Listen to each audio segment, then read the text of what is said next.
जी नाज़रीन, आपको दोबारा खुशामदीद कहते हैं। इस वक्त हम गिलगित बल्तिस्तान में मौजूद हैं। यहाँ पर ठंड भी है और साथ साथ आप पीछे पहाड़ों पर देख सकते हैं बर्फ़बारी मौजूद है। कुछ इलाके ऐसे हैं जहाँ पे पहले भी आपसे ज़िक्र किया कि अस्तोर, हुंज़ा और इसी तरह स्कर्दू यानी कुछ है। इवन आप गिज़र की बात करूँ तो वहाँ पर फंडर से भी हमें कुछ वीडियोज़ और वहाँ से जो मौजूद हैं ऑब्ज़र्वर्स वो भेज रहे हैं और रिपोर्टर्स भी बता रहे हैं। ईमान शाह साहब हमारे से मौजूद हैं, सीनियर सहाफ़ी हैं, किसी तारफ़ को मोहताज नहीं है। गिलगित बल्तिस्तान के हवाले से हम बात कर रहे हैं कि इलेक्शन ज़ाहिर है सियासत में कुछ भी हो सकता है। अभी कुछ भी कहना कबल वक्त होगा कि हुकूमत कौन सी पार्टी बनाती है, पीपल्स पार्टी बनाती है, PTI बनाती है या कोई और जमात सरप्राइज़ दे सकती है। लेकिन हमने पहले बात की कि पीपल्स पार्टी क्योंकि मुकाबला कर रही है, अच्छा खासा मुकाबला कर रही है। बिलावल यहाँ मौजूद हैं और अगर पीपल्स पार्टी अच्छी सीट्स लेने में कामयाब हो जाती है और वो किसी के साथ मिल के हुकूमत बनाती है या ख़ुद हुकूमत बनाती है तो उसकी क्या सूरत हाल होगी, उस पर हमने बात की। अब हम बात कर रहे हैं कि PTI तहरीक इंसाफ अगर सीट्स लेने में कामयाब हो जाती है और हुकूमत बनाने में कामयाब हो जाती है तो उसमें वज़ीर आला कौन हो सकता है और अभी तक की सूरत हाल में क्या सूरत हाल है। ईमान शाह साहब के नज़दीक PTI कितनी सीट्स लेने में कामयाब हो सकती है, इस पर बात करेंगे। शाह साहब, तहरीक इंसाफ पे बात कर लेते हैं। आपने जैसे पहले जिक्र किया पीपल्स पार्टी आपको लग रहा है कि हुकूमत बना रहेगी। तहरीक इंसाफ अगर हुकूमत बनाती है तो कितनी सीट्स इसको दरकार होंगी और वज़ीर आला कौन होगा?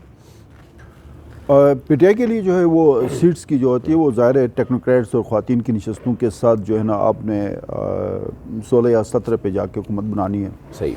और टेक्नोक्रेट्स और ख़वातीन की सीटों का ये है कि जिस पार्टी के जितने मेम्बरान आएंगे उसी तरह से प्रायोरिटी वाइज वो नोटिफाई हो जाएंगे 16 या 17 तारीख को। बिल्कुल। तो इसी हिसाब से बात आगे बढ़ेगी। तो ये PTI के हवाले से मेरे ख्याल में अगर इनकी सीटें आती हैं 11 या 12 के करीब सीटें अगर इनकी बनती हैं, सही, या 10 भी सीटें बनती हैं तो PTI के लिए बहुत आसान है हुकूमत साजी के, चूँकि MWM इनके साथ है, ITP इनके साथ हैं। अब ये 10 सीटें किस तरह निकाल लेते हैं ये फिर एक अलग एक टेक्निक है, वो फिर इनका अपना काम है, वो जिस तरह भी आगे कर लेते हैं। आज शाम तक वो सारी चीज़ें सामने आएंगी। बल्तिस्तान आपको क्या लग रहा है वैसे, मतलब बीइंग सीनियर जर्नलिस्ट आपकी ज़रा पूरी रिपोर्टिंग टीम मौजूद है गिलगित के मुख्तलिफ डिस्ट्रिक्ट्स में, तहसीलों पे, आपको क्या लग रहा है क्या तहरीक इंसाफ कितनी सीट्स आपके नज़र में? मुझे जो तहरीक इंसाफ का जो इशू नज़र आ रहा है ना, मैं ज़्यादा इसलिए इसको जो है ना बार बार मैं मीडिया के ऊपर ये जो बात करता हूँ उसके बाद फिर PTI के मेरे दोस्त बड़े नाराज़ भी होते हैं, फिर उनके साथ बड़ी दोस्ती भी हो गई, नाराज़गियाँ इतनी बढ़ गई है कि अब दोस्ती हो गई है बहुत ज़्यादा। मुझे जो प्रॉब्लम आ रही है PTI के हवाले से, मुझे समझ नहीं आ रही कि इन्होंने इस कैंपेन को इतनी बदली से क्यों लिया, सही, इस कैंपेन को इतना लेट शुरू क्यों किया, इस कैंपेन में दिलचस्पी क्यों नहीं रही, इस कैंपेन को जो है ना मुकामी सतह पे किसी ने लीड क्यों नहीं किया। 4 चीज़ें हो गई। सही है।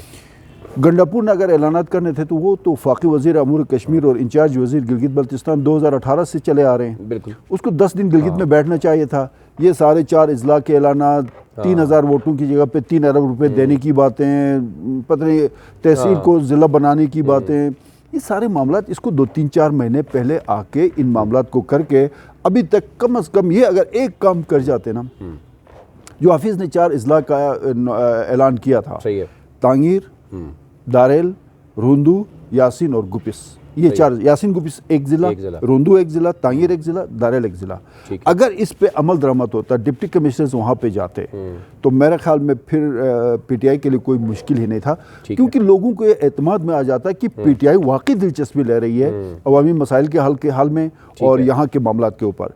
अब ये इलेक्शन से 6 दिन पहले आप कहें जी हम इजला में जो है ना वो कर रहे हैं, उसके बाद आप 3 दिन पहले आप बता दीजिए हम आपको जो है ना खरबों रुपए देंगे, तो इससे लोगों का एतमाद उठ जाता बेसिकली। सही है। फिर आपको गंडापुर 2.5 दिन से नज़र नहीं आ रहे, उनको कहीं कहा गया कि जी अब थोड़ा रेस्ट करें, बहुत काम हो गया। मेरे ख्याल में उनको रेस्ट का नहीं कहा गया, बल्कि उन्होंने कुछ जो जलसों में जिस तरह की तकरीर की ना उसका प्राइम मिनिस्टर ने नोटिस लिया, क्योंकि पाकिस्तान के नेशनल मीडिया ने मरियम नवाज़ के हवाले से उनका जो वो बयान था या उनका माशाल्लाह जो उन्होंने ख़िताब किया था उसका बड़ा उस पर चर्चा हुआ। तो मेरे ख्याल में उसकी जगह पे जुल्फी बुखारी को यहाँ पे भेजा गया। बेसिकली प्राइम मिनिस्टर के जहन में ये बात है कि गिलगित बल्तिस्तान के अंदर अहले तशी अक्सरियत में है, बिल्कुल सही, तो जुल्फी बुखारी का ताल्लुक भी उसी मकतब फ़िक्र से है।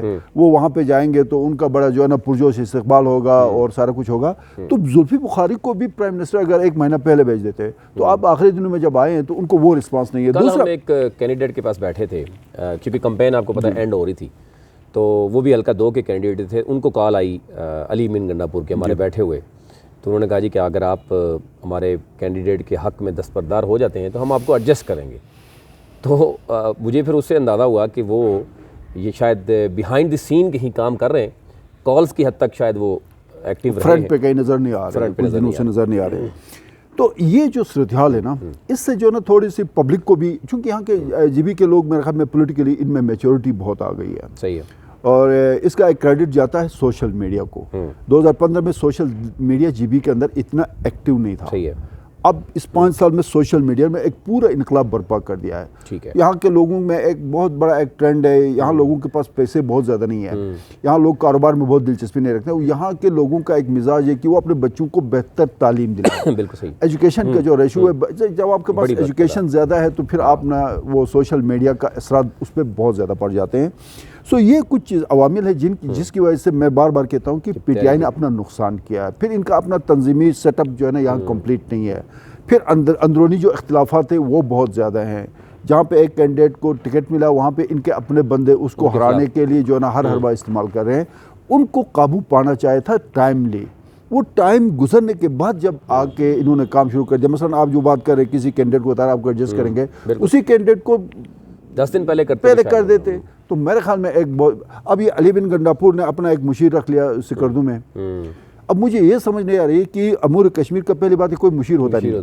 सही है। चलो अगर मुशीर होता भी है तो कोई प्रोसेस होगा, कोई फाइल पुटअप होगी, कोई किसी सेक्शन ऑफिसर के जरिए उसका नोटिफाई हो जाएगा या आपका कैबिनेट डिवीजन करेगा।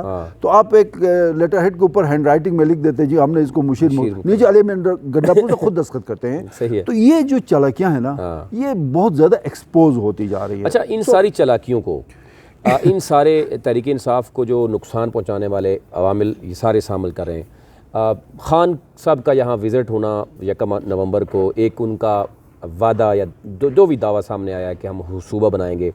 दूसरा अगर हम बात करें तो दयामर बादशाह डैम है, दासू डैम है। आपको क्या लग रहा है इन सारी यानी खामियों के बावजूद अगर तहरीक इंसाफ हुकूमत बनाने में कामयाब हो जाती है, आपको क्या लग रहा है कितनी सीट्स बड़ी मुश्किल से निकालेगी? और फिर वज़ीर आला, जैसे आपने कहा कि यहाँ हर दूसरा बंदा वज़ीर आला है, क्लियर कोई नहीं है, कौन कौन से लोग वज़ीर आला की दौड़ में मौजूद होंगे? ये तो क्रेडिट इसको इमरान खान को जाता है कि इतनी ज़्यादा बदनज़मी के बावजूद लोग अगर कोई वोट दे रहे हैं तो इमरान खान को दे रहे हैं। सही, ठीक है जी, एक बात क्लियर है। ठीक है। दूसरी बात जो आप अगर इनकी मेरे ख्याल में पीटीआई की 8, 9, 10 सीटें आ जाती हैं तो ये हुकूमत बनाने की पोजीशन में जा सकते हैं। सही। उसमें मेरे नज़दीक जो है ना वो जो उम्मीदवार हैं चीफ मिनिस्टर के लिए पीटीआई में फतहुल्लाह है, खालिद खुर्शीद है, राजा जहांजेब है, फिदा मोहम्मद नाशाद और कर्नल उबैद। ये 5 बंदे तो बिल्कुल। फिदा मोहम्मद नाशाद जो स्पीकर है नून लीग में, नून लीग अभी भी नून लीग स्पीकर हैं, नून लीग के टिकट पे जीते थे लेकिन अब पीटीआई में हैं। मुझे जो लगता है पीटीआई को ज़्यादा सीटें मिलने की जो तवक्को है ना वो बल्तिस्तान डिवीज़न से है। ठीक है। तो ज़ाहिर है जहाँ से ज़्यादा सीटें मिलेंगी चीफ मिनिस्टर भी वहीं से आएगा। मुझे दयामिर और गिलगित डिवीज़न से ज़्यादा सीटें नज़र नहीं आ रही है पीटीआई की। तो अब फतहुल्लाह, खालिद खुर्शीद, कर्नल उबैद का ताल्लुक और राजा जहांजेब का ताल्लुक गिलगित डिवीज़न से है, गिलगित और दयामिर डिवीज़न से है, दोनों से। फिदा मोहम्मद नाशाद का बल्तिस्तान से बहुत सीनियर है, पार्लियामेंटेरियन है, एक्सपीरियंस है और हुकूमती मामलात को समझते हैं। अगर कोई इस तरह के चांस मिल जाता है तो मेरे ख्याल में फिदा मोहम्मद नाशाद ज़्यादा मोस्ट फेवरेट कैंडिडेट हैं। उनके बारे में ये कहा जाता है कि शायद वो आप आई डोंट नो, आप ज़्यादा जानते हैं कि एक तो 6-7 पॉलिटिकल पार्टीज़ वो पहले तब्दील कर चुके हैं, फिर स्पीकर रहे हैं, फिर वो एज सच उस तरह के पढ़े लिखे नहीं हैं। अब ये ज़्यादा आप जानते हैं कि शायद आवाम की राय क्या है इस हवाले से, मैं उसकी बात कर रहा हूँ। दूसरी बात आपने कहा कर्नल उबैद ज़ाहिर है वो भी ये कह रहे हैं कि अगर वो जीतने में कामयाब हो जाते हैं। कल हम रात को हुंज़ा में थे, हुंज़ा में नूर मोहम्मद की पोजीशन भी हमें काफ़ी बेहतर नज़र आ रही थी और जो एडवोकेट ज़हूर हैं पीपल्स पार्टी से उनकी उसने भी अपनी पोजीशन मुस्तकम काफ़ी बेहतर है। तो एक तो सूरत हाल ये नज़र आ रही। दूसरा हल्का 2 में ज़ाहिर है हल्का 2 में जैसे आपने पहले भी जिक्र किया कि पहले आवाम को पता था कि हाफ़िज़ हफ़ीज़ रहमान जो है वो CM होंगे मुस्लिम लीग नून की तरफ से।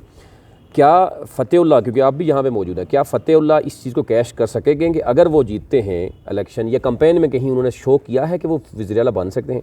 यही सूरत हाल में बाकी हल्कों में नज़र थी। हल्का 16 में करें अतीकुल्लाह जो है वो भी, खालिद खुर्शीद जो भी अतीकुल्लाह का भी नाम है। ठीक है। ये इस हद तक है कि ये खुलकर कोई बात सामने नहीं आ रही, आवाम में कन्फ्यूजन है।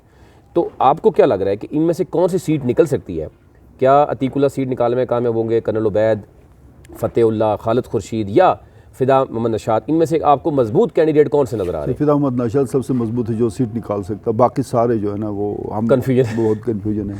तो और ये जो प्रॉब्लम आ रही है ना इनके अगेन पीटीआई की जो आ रही है, इसमें अगर किसी एक बंदे का ये क्लियर हो जाता ना कि ये चीफ मिनिस्टर बन जाता है, फिर जो वोटर जो है ना पूरे जीबी का उसके जहन में ये बेहतर आदमी है, वो उस तरफ चला जाता है। अभी ये मामला जो है ना वो बिल्कुल सही वहीं पे रुका हुआ है। इस सूरत इस वक्त की दौर देखते हुए अगर सपोज तहरीक इंसाफ हुकूमत बनाने में या 10-12 सीट्स लेने में कामयाब होती है और अपने इत्तेहादियों के साथ मिलकर हुकूमत बनाती है, तो ज़ाहिर है मौजूदा सूरत हाल में गवर्नर जो है वो बल्तिस्तान से मौजूद हैं।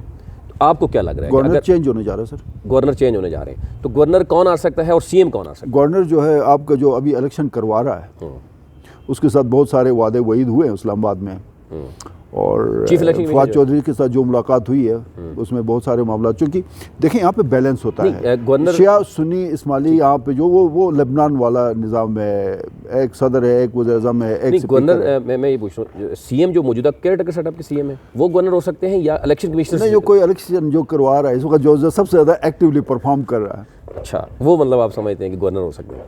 तो सीएम कौन हो सकता है? नशाद। अगर पीटीआई सीटें जीतने में कामयाब होती है तो फिर नशाद। फिर आपके समझते हैं कि तहरीक इंसाफ का कोई वजूद बाकी रहेगा कि अगर सीएम जो है वो नशाद साहब आ जाते हैं जो कि मुख्तलिफ दूसरी पार्टी से आए हैं, गवर्नर भी कोई और आ जाता है, तो तहरीक फ़तेहुल्लाह 2015 तक पीएमएलएन में थे। सही है, ठीक है जी, पीएमएलएन में रहे, फिर उन्होंने पार्टी छोड़ दी। नाशाद, हैदर खान आपकी जो है 3 महीने पहले तक नून लीग में थे, सनाई 3 महीने पहले तक तो नून लीग में थे। आपकी अमीना अंसारी काप लीग के उस पर जो है ना वो स्पेशल सीट्स पे आई हुई थी। कर्नल उबैद 2016 में एक ज़िमनी इलेक्शन में नून लीग की टिकट के उम्मीदवार थे। तो मुझे बताएं कि गुलबर जो है ना जो आई के वो मिनिस्टर रहे 2009 से 2015 तक, 3-4 महीने पहले ही तो वो छोड़ के गए। अच्छा, इस जीपी और एजेके की पॉलिटिक्स के बारे में कहा जाता है क्योंकि वफाक में पहले से पार्टी मौजूद होती है तो 2-3 साल बाद इलेक्शन होती है, इसलिए वो ज़्यादा असरअंदाज होते हैं। जो नून लीग से लोग आए हैं, क्योंकि हम देख रहे हैं कि मरीम नवाज़ भी जहाँ गई जलसे में, आपने देखा होगा उन्होंने बात की लोटे जो हमारे आए हम उनको हराएंगे। हफीज़ रहमान का भी यही चैलेंज है, वो हर जगह पे ये बात करें कि हम कुछ और करें या ना करें, हम लोटों को ज़रूर हराएंगे। 2 बंदों ने मामला को ख़राब कर दिए, गंडापुर और मरियम नवाज़ ने। ठीक है, गंडापुर के तो मैंने बता दिया। मरियम नवाज़ यहाँ पे जो है ना जीबी जो है वो बहुत हसास लोग हैं यहाँ के, पाकिस्तान के साथ इनकी जो मोहब्बत है, फिर पाकिस्तान की फ़ौज में बहुत बड़ी तादाद यहाँ जीबी के लोगों की है। आप अगर गजर साइड पे जाएँ तो निशान हैदर ललिकजान शहीद के उस इलाके में आपको हर 1 किलोमीटर पे आपको शोहदा के मज़ार नज़र आएंगे, इनकी वो सारा कुछ है यहाँ पे। जब आप उस बयाने के तहत कोई बंदा आ जाए ना पाक फौज के ख़िलाफ़ या इस मामले में, तो उस हवाले से फिर लोगों में बहुत सख्त रिएक्शन होगा, तो होता है और ये हो गया। नून लीग इसलिए पीछे चले गई कि वो जो नवाज शरीफ साहब का जो बयान चल रहा है ना वो यहाँ पे बिल्कुल काबिल कबूल नहीं है। नून लीग से जो लोग आए हैं जिसमें बड़े नाम हैं, हैदर खान की बात करें, ये आप नशाद की बात करें, इब्राहिम सनाई की बात कर लें, या दीगर जितने भी 5-6 वज़ीर थे, उनमें से आपको सीट निकालता हुआ का नज़र आ रहा है कि नहीं? अगर वो पीटीआई तो नून लीग की बी टीम बन गई ना, तो कौन सी सीट निकल सकती है आपको लग रहा है? सर इसमें जो इनके फ़िदा नशाद के अलावा, फ़िदा नशाद और सनाई के अलावा तो मुझे कहीं से जो है ना कोई सीट नज़र नहीं आ रही। जी नाज़रीन, लम्हा ब लम्हा आपको अपडेट करते रहेंगे। इस वक्त गिलगित बल्तिस्तान में इलेक्शन जारी हैं और इस वक्त जो मैं टाइम देख रहा हूँ तकरीबन 3 होने को हैं और पोलिंग का अमल जारी है। कुछ डिस्ट्रिक्ट ऐसे हैं जहाँ पे बर्फ़बारी जो है वो हो रही है, लेकिन ये कहा जा रहा है कि इलेक्शन का प्रोसेस यानी पोलिंग का प्रोसेस स्लो है, लेकिन पोलिंग पुरअमन तरीके से अभी तक जारी है। आपके साथ जुड़े रहेंगे, आप देखते रहिए कैपिटल 1 TV।